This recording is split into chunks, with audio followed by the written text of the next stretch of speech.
2-2 is driven high and deep. Left center field, back by the wall. His second major league home run, and it comes off Garrett Cole. And the Red Sox lead it 2-0. Can you believe it? What is going on, everybody? Welcome back to the Humm Baby Baseball channel. And today it's time to talk Boston Red Sox. We got back on the channel ROBBIE HYDE doing big things.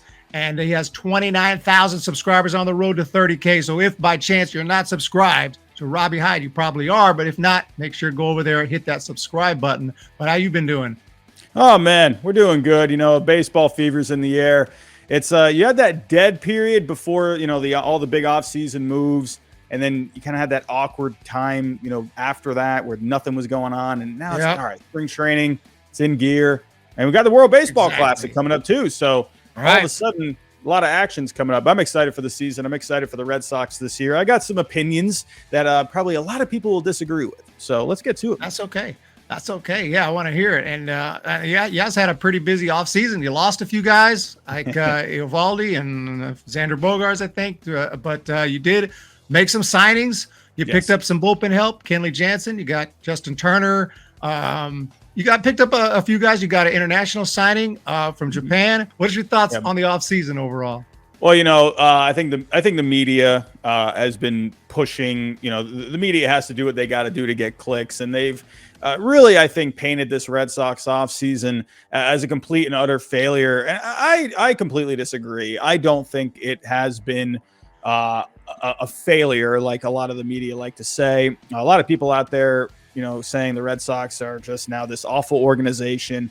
You know, sure, yes, losing Xander Bogaerts was huge. I've been a Red Sox fan for a long time now, and I saw Xander Bogaerts come up in 2013, and I've watched pretty much every single game that he has played in along the way, a couple of World Series. So, yeah, it was a tough loss, it was an emotional loss. That's our guy. That's our shortstop. Would have loved to have kept him around.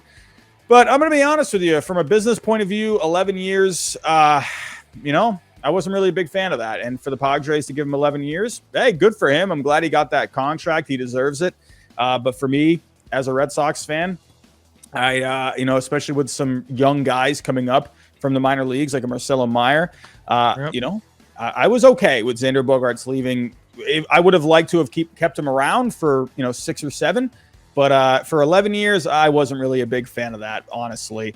But in other moves, you know, with the Red Sox, you know, sure, losing Nathan Eovaldi, I would have liked to have kept him. But, you know, we made some other pretty good signings. I'm really excited about Masataka Yoshida.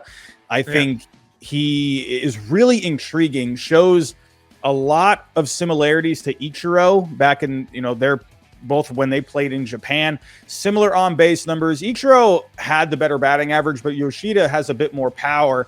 So I'm excited about the on-base ability of Yoshida, as well as just bat-to-ball skills. He just puts the bat on the ball. He gets a lot of contact.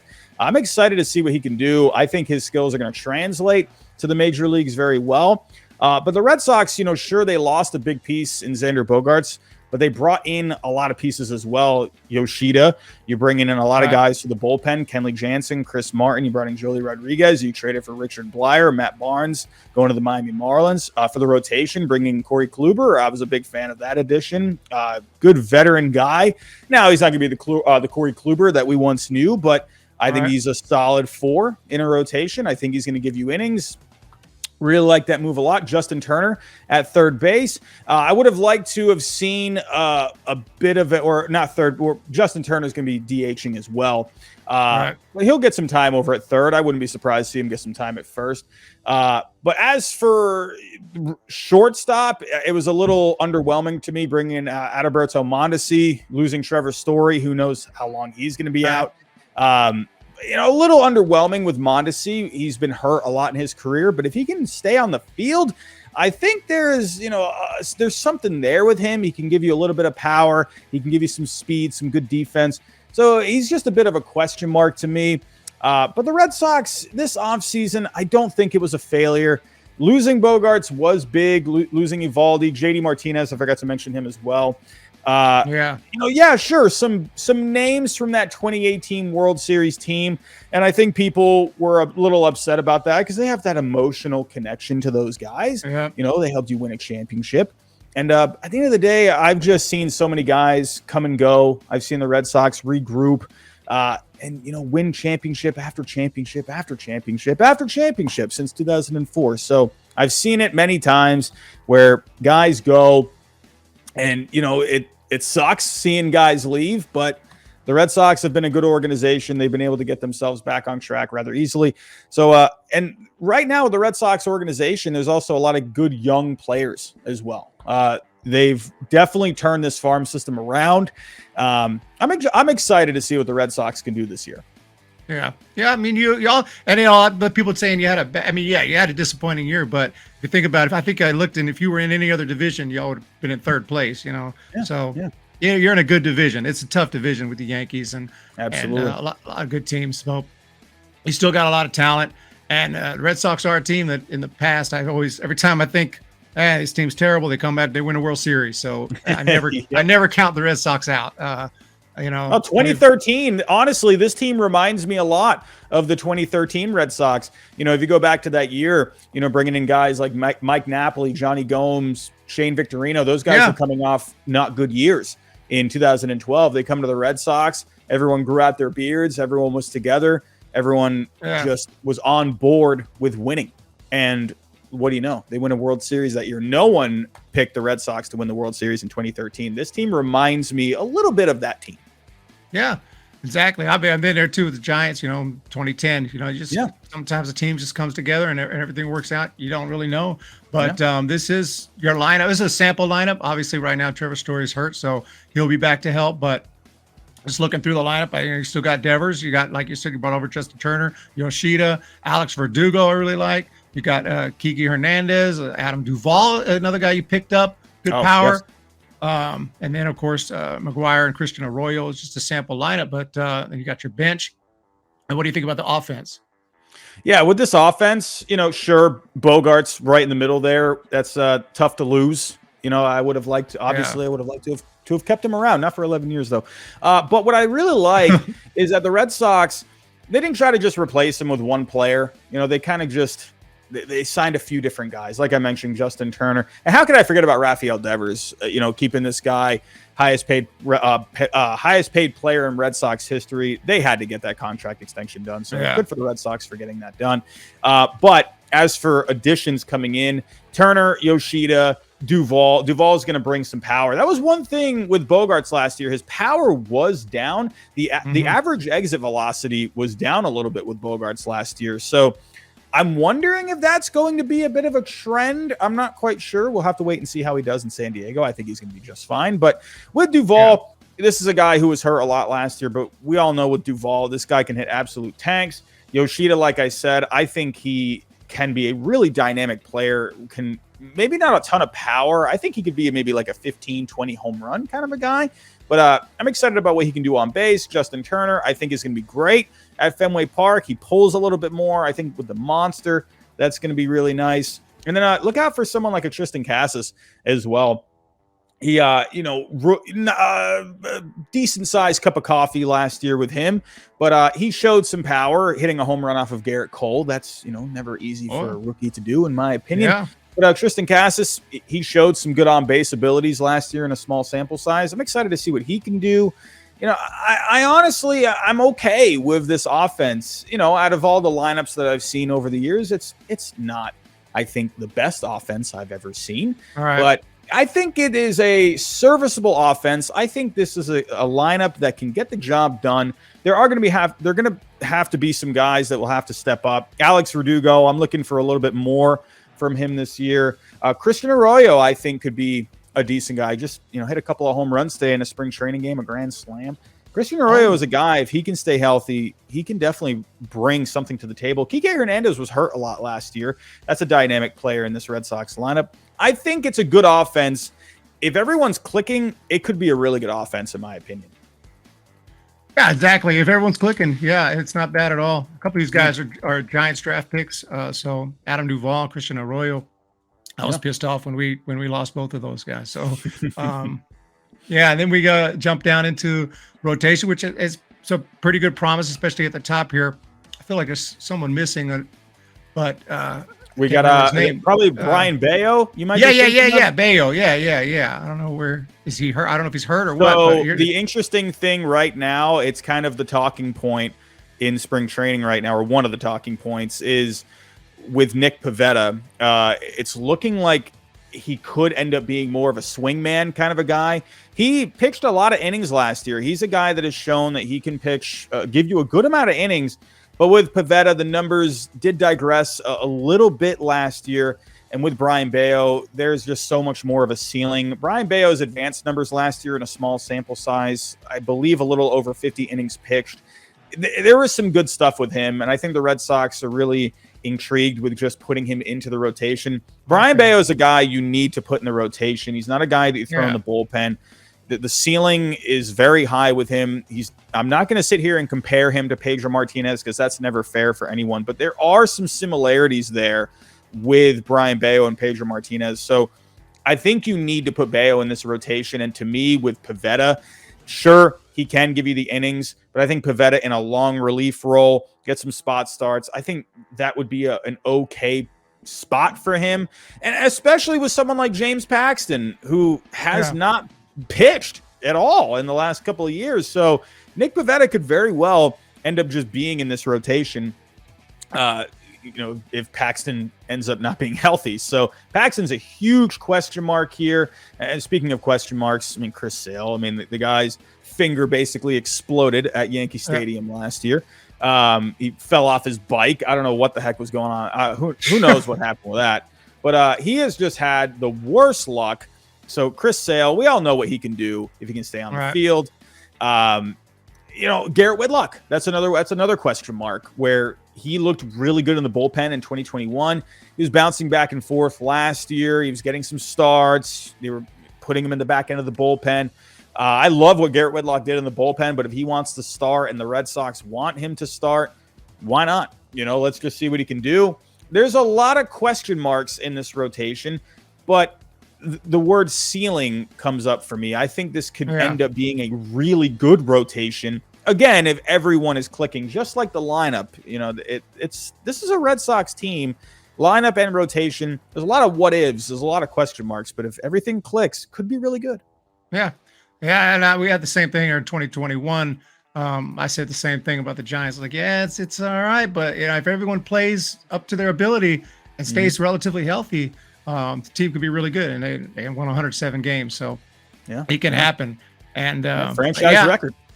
Yeah, it was just insane. And you have the talent. It's just sometimes all has to come together, and everyone stays healthy, everyone performs, boom. So then you got your bullpen. You really worked on the bullpen. I see 4 out of these 8 are newcomers. Yes. And then you got some of the other guys coming back. So obviously Kenley Jansen, I don't know how he's looking these days, but obviously he used to be elite. So what are your thoughts on this bullpen? Yeah, Kenley Jansen, this is a guy year after year after year. He just closes out games. I'm not really worried about him. The only thing I am worried about, I don't want to say worried. I think he'll end up being fine. But the only thing to kind of keep an eye out for is the pitch clock, where Kenley Jansen is one of the more slower workers in the game. And so he's definitely going to have to make an adjustment there, but he's got the whole spring. I think he'll be just fine. Love the addition of Chris Martin. Joely Rodriguez was an under the radar kind of a move. They lost Matt Strom. He went to the Phillies. Joely Rodriguez basically replaces him in that bullpen, a guy that can get a lot of soft contact. And another one that doesn't give up a lot of hard contact is Richard Blyer. Ended up getting him from the Marlins. Matt Barnes ended up going to the Marlins. So Barnes has not been good for the Red Sox for a bit now. He got the extension, and then he just completely fell off. And to me, Richard Blyer, that's a guy. He's not going to throw very hard, but he's not going to go a lot of hard contact. Chris Martin in the setup role. John Schreiber was really good last year. Tanner Houck, I think, I talked about swingman, with the Nick Pivetta, but Tanner Houck has that ability as well. He can start some games. He can come out of the bullpen really in any spot. I think Tanner Houck is a really interesting guy for the Red Sox this year. I was wondering if he was going to end up getting traded in the offseason. But in the end, I'm glad you hang on to him. It's always nice to hang on to some young pitching. Ryan Brazier, this is a guy who is just not – Red Sox fans are not a fan of Ryan Brazier. The advanced numbers are on his side. He just has not been able to produce the results. I would not be surprised to see Ryan Brazier have himself a pretty good year. But he's going to need to have some more luck go his way, in my opinion. You see a guy like Cutter Crawford there. He had some starts last year. The bullpen overall, I like what the Red Sox did with the bullpen. If you really think about it, go back to 2021 where the Red Sox made it to 2 wins away from a World Series. That rotation was not very strong, but the bullpen was good. And when they were able to get at least 5 or 6 innings out of their starters that year, guys like we had Martin Perez in 2021. Yeah. We also had Garrett Richards as well. That rotation was not very good. And we didn't even have Chris Sale for the first half of that year. It was not a good rotation, but the bullpen was good. If this rotation can give you the innings, which they definitely could, get to this bullpen, and I think this Red Sox pitching staff is looking pretty strong. Yeah, no doubt about it. Again, just staying healthy, and you have also, I think you might need some help somewhere from the minor leagues. Some of these guys are already, Tristan is already in the lineup, but yeah, I wanted to go through some of these. You could talk about some of the guys in the lower minor leagues too that may help down the line, but mainly like who's you think can come up this year and help out?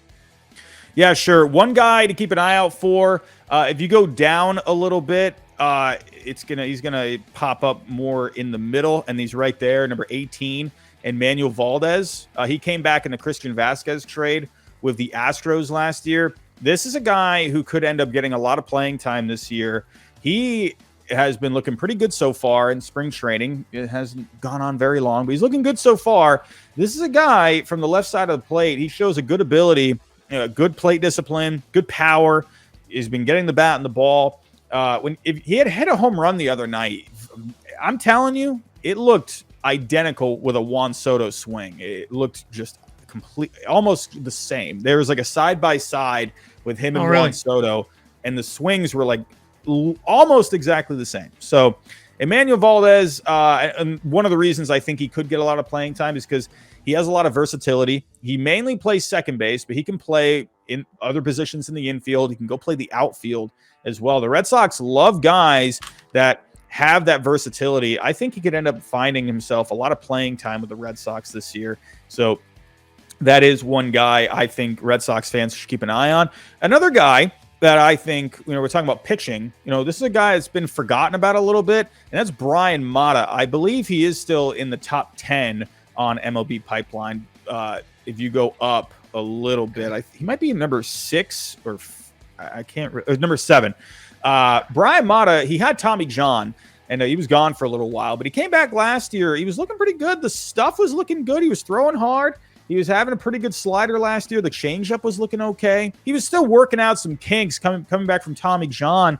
But overall, the numbers with him looked pretty good in the minors last year, and he's been looking pretty good this spring. I think Brian Mata is a guy, and Alex Cora has even talked about him this spring as well, that he could absolutely end up getting a chance, with the Red Sox this year. So look out for Brian Mata. Would not be surprised to see him get some starts. I'm mentioning James Paxton. Who knows with the health with him? Who knows? Chris Sale as well. You never know with the health of some of these guys. Mata is definitely a guy to keep an eye on. And if we're talking, lower, actually, one more guy that could end up getting some playing time is Ceddanne Rafaela. This is a guy who really shot up in the minors last year. He's got an all-around ability. He can hit for average. He can hit for power, but he's also got speed as well. That's another thing with him, and he's really good in the field. And the only thing with him that he needs to clean up a little bit is the plate discipline. He's really aggressive at the plate, so he does tend to swing and miss a lot. Needs to walk more. But Ceddanne Rafaela is a guy that I think could end up giving the Red Sox a bit of an impact this year. We'll have to wait and see. I'm interested to see what he can do after just tearing it up last year. Can he keep it going? We'll have to wait and see. But some guys in the lower minor leagues that I'm going to be keeping an eye on personally, Miguel Bleis, number 4 right there, young international prospect they brought in. This guy has got a ton of potential, had some pretty good numbers last year, in the lower levels of the minor leagues, but scouts are really high on Miguel Bleis. So keep an eye out for him. Nick York, he was their first round pick back in 2020. He had a bummer of a season last year in the minors, looking to see if he can bounce back. And then there's just a lot of other guys. One other guy in the higher in the minor leagues is Brandon Walter. This is a guy, number 8. He can end up getting some starts this year for the Red Sox, possibly. He came up to AAA last year. He got hit around a little bit, so you're not going to see him break camp with the Red Sox, but he's a guy that look out for him. He kind of like Cedame Rafaela. He shot up through the minors last year. One other guy, man, oh man, if we go down just a little bit, I believe he is, where is he? Nope, that's not him. Where is he? Go down. Oh, there he is. Go back up. Go up just a little bit, and he is number 20. Nico Cavadas. This is one of my favorite prospects in the Red Sox system right now. This guy hits absolute tanks. Got drafted out of Notre Dame. If you go look at his stats last year, this dude has all the power in the world from the left side. I mean, my goodness, he was just hitting bombs. Oh, boy. Oh, my goodness. It left the stadium. Last year, 26 home runs in the minor leagues last year. He was hitting home runs in A-ball and high A. He did get to AA at one point, slowed down a little bit. Probably had some adjustments, but his on-base percentage was still looking pretty good. Nico Cavadas is a guy I'm really excited about. We all love the home runs. Yes. Nico Cavadas is look out for him. There's Chaim Bloom was when he drafted him, it kind of just felt like he saw that power. Chaim Bloom likes his power hitters, so that's one thing I noticed with him when he got drafted. There was one video with Cavadas in Notre Dame. This guy, he hit a ball like probably 600 feet. It was insane. It was with a metal bat, but this is a guy, look out for him. I hope we see him in the major leagues at some point. Speaking of power, Blaze Jordan. That's a guy I'm going to be keeping an eye out for. Everyone loves Blaze Jordan, the high school phenom who just hit absolute tanks in home run derbies as like a 12-year-old. I believe he's he's number 11 as of right now. He was showing some pretty decent potential last year in the Red Sox system. Just again, going to be keeping my eye on him. One guy that I do think could get some playing time with the Red Sox this year, we got someone like Matthew Lugo at number 14, infielder. He's been looking okay so far this spring. So he's got some versatility in the infield. He's got some good defense. He's got some good speed. So Matthew Lugo, wouldn't be surprised to see him get some time. But overall, I'm naming off a lot of guys here, but it's nice to be naming off these guys because I feel like I haven't been able to in the last few years because the Red Sox organization or the Red Sox farm system has not been looking too good over the last few years. But now they're starting to load up on some guys. It's fun to talk prospects, so it feels nice. And how could I forget as well? Marcelo Meyer, of course, I'm going to keep an eye on him. The number 1 guy, the number 4 pick from the draft last year. He's been looking great. Scouts are very high on him. He's been looking awesome. So of course we're all going to be keeping our eyes on him. But he won't be up this year. They're definitely going to take their time with him. That's their future guy. That's their next Xander Bogaerts right there. Right. So, but yeah, overall, excited about this Red Sox farm system. Baseball America right now has them at number 10, I believe, and Fangraphs values them as the 9th best farm system at the moment. Keith Law thinks they're number 23. I don't know what the heck Keith Law. That's what I'm saying, man. The media, they like to just paint this terrible picture of the Red Sox because they're they're trying to get clicks. So, but don't listen Yeah. to Keith Law. Definitely not number 23. I would say maybe, I'm in the middle. I'd say right now, maybe Red Sox or anywhere, maybe 15 to 12, I think is reasonable for their farm system right now. So, Yeah, it looks good to me. And there's a lot of those names that I recognize. And some that I didn't, that I'm interested in, like that power hitter you just talked about. As soon as I saw his picture, I said, that's a power hitter. Oh, right Cavadas. there. I mean, I'm very, very excited about Cavadas, man. It's he was hitting home runs last year, left and right. I think he had a stretch, maybe like 5 or like 6 games in a row where he hit a home run. I could be wrong about that, but there was this one stretch that he was having. He was just hitting just mammoth home runs like every single game, it felt like. So I'm excited. Yeah. I don't even remember him from college. Was he drafted like lower or? He was very one of the deep rounds. I mean, like a round that's 7 or something like that. But he was nowhere near the top of the draft. So I think it might have been a 5th round, I believe. Yeah, it might end up being a really nice steal for y'all. And I just wanted to check your thoughts. And any thoughts on the division here coming into this season? If y'all are positioned to finish, obviously you're going to want to finish higher than last year, but you never know. You never know what's going to happen. It's baseball. Yeah. We can all sit here, be experts, but no one knows what's going to happen. Yeah, you have no idea. The Blue Jays look really good this year. The Yankees, they always look good. Adding Carlos Rodon for the rotation. The Rays, they had a lot of injuries last year, so a healthier Rays team is going to be scary. The Orioles were fun last year. Can they keep moving in that direction? But I think the Red Sox, I think a lot of people are sleeping on their potential.